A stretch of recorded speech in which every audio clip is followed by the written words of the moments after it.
Hello to all friends, कसे आहात सगळे? Radio MPSC Guru spreading the knowledge powered by spectrum अकॅडमीमध्ये तुम्हा सर्वांचं स्वागत. चला तर मग आजच्या दिवसाची सुरुवात एक सुंदर विचार ऐकून करूया. ऐकूया आजचं विचारधन. स्वतःला सुधारण्यात इतके व्यस्त व्हा की तुम्हाला दुसऱ्यांच्या चुका शोधायला वेळच मिळायला नको. मित्रांनो, आज आहे 28 फेब्रुवारी. आजच्याच दिवशी घडलेल्या घटनांचा आढावा आपण आपल्या दिनविशेष या सत्रात घेत असतो. चला तर मग ऐकूया आजचं दिनविशेष हे सत्र. 1935 मध्ये वॅलेस कॅरथोर्स या शास्त्रज्ञाने नायलॉनचा शोध लावला होता. 1951 मध्ये करसन घावरी यांचा जन्म झाला. ते भारतीय क्रिकेटपटू होते. 28 फेब्रुवारी हा दिवस राष्ट्रीय विज्ञान दिवस म्हणून साजरा केला जातो. 1928 मध्ये डॉक्टर C.V. रामन यांनी भौतिकशास्त्रातील एका परिणामाचा शोध लावला होता. त्याला रामन इफेक्ट असे नाव देण्यात आले होते. त्यामुळे हा दिवस राष्ट्रीय विज्ञान दिन म्हणून साजरा करण्यात येतो. चंद्रशेखर वेंकटरामन म्हणजे C.V. रामन यांना 1930 मध्ये भौतिकशास्त्रातील नोबेल पारितोषिक देण्यात आले.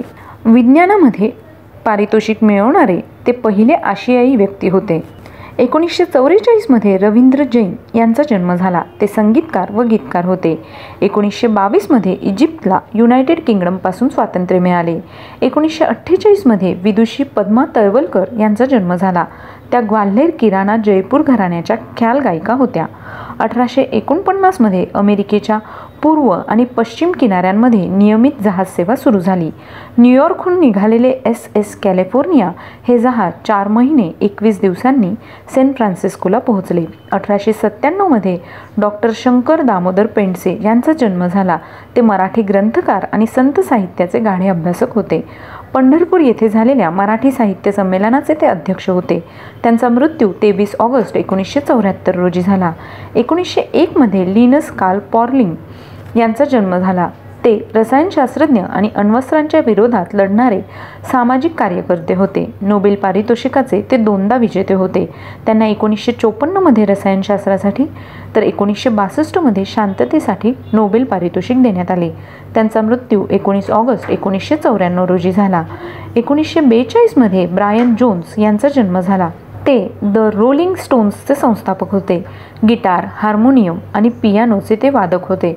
त्यांचा मृत्यू 3 जुलै 1969 मध्ये झाला. 1927 मध्ये कृष्णकांत यांचा जन्म झाला. आज त्यांची जयंती आहे. ते भारताचे 10वे उपराष्ट्रपती होते. त्यांचा मृत्यू 27 जुलै 2002 रोजी झाला. 1873 मध्ये सर जॉन सायमन यांचा जन्म झाला. ते स्वातंत्र्यपूर्व काळात भारताला राजकीय सुधारणा देण्यासाठी नेमलेल्या सायमन कमिशन या आयोगाचे अध्यक्ष होते. क्लेमेंट ॲटली हे देखील या आयोगाचे एक सदस्य होते, जे पुढे इंग्लंडचे पंतप्रधान झाले. त्यांचा मृत्यू 11 जानेवारी 1954 रोजी झाला. 1963 मध्ये डॉक्टर राजेंद्र प्रसाद यांचा मृत्यू झाला. आज त्यांचा स्मृतिदिन आहे. ते भारताचे पहिले राष्ट्रपती होते. त्यांचा जन्म 3 डिसेंबर 1884 रोजी झाला. 1999 मध्ये भगवंतराव श्रीपतराव पंत प्रतिनिधी यांचा मृत्यू झाला. ते औंध संस्थानाचे राजे होते. 1998 मध्ये राजा गोसावी यांचे निधन झाले. ते अभिनेते होते. 1995 मध्ये कृष्ण गंगाधर दीक्षित उर्फ कवी संजीव यांचा मृत्यू झाला. आज त्यांचा स्मृतिदिन आहे. सासर माहेर, भाऊबीज, चाळ माझ्या पायात या चित्रपटांचे त्यांनी कथा, संवाद आणि गीतलेखन केले होते. 1966 मध्ये उदयशंकर भट्ट यांचा मृत्यू झाला.